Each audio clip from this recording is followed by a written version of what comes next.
आज का बाइबल का वचन सन यूहन्ना का प्रकाशना ग्रंथ अध्याय 21 वचन 9 से 14 और आज का सुसमाचार सन यूहन्ना के अनुसार अध्याय 1 वचन 45 से 51। प्रकाशना ग्रंथ अध्याय 21 वचन 9 से 14। जो 7 स्वर्गदूत थे वे 7 प्याले लिए थे जिनमें अंतिम 7 विपत्तियां भरी हुई थी।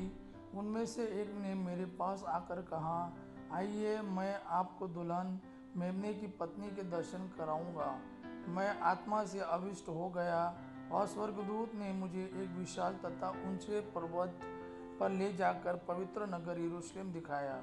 वह ईश्वर के यहाँ से आकाश में उतर रहा था। वह ईश्वर की महिमा से विभूषित था और बहुमूल्य रत्न तथा उज्जवल सूर्यकांत की तरह चमकता था। उसके चारों ओर एक बड़ी और ऊंची दीवार थी जिसमें 12 फाटक थे और हर एक फाटक के सामने एक स्वर्गदूत खड़ा था। फाटकों पर इज़राइल के 12 वंशों के नाम अंकित थे।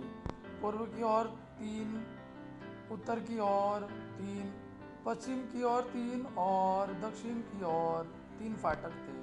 नगर की दीवार नींव के 12 पत्थरों पर खड़ी थी और उन पर मेमने के 12 प्रेतों के नाम अंकित थे। आज का सुसमाचार सन यूहन्ना के अनुसार अध्याय 1 वचन 45 से 51।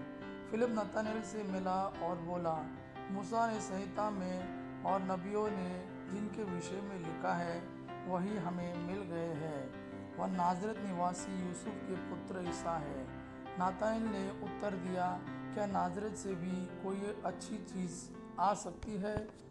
फिलिप ने कहा, आओ और स्वयं देख लो। ईसा ने नातनएल को अपने पास आते देखा और उसके विषय में कहा, देखो यह एक सच्चा इजरायली है, उसमें कोई कपट नहीं। नातनएल ने उनसे कहा, आप मुझे कैसे जानते हैं? ईसा ने उत्तर दिया, फिलिप द्वारा तुम्हारे बुलाए जाने से पहले ही मैंने तुमको अंजीर के पेड़ के नीचे देखा। नातनएल ने उनसे कहा, गुरुवर, आप ईश्वर के पुत्र हैं, आप इजराइल के राजा हैं। ईसा ने उत्तर दिया, मैंने तुमसे कहा, मैंने तुम्हें अंजीर के पेड़ के नीचे देखा, इसलिए तुम विश्वास करते हो। तुम इससे भी महान चमत्कार देखोगे।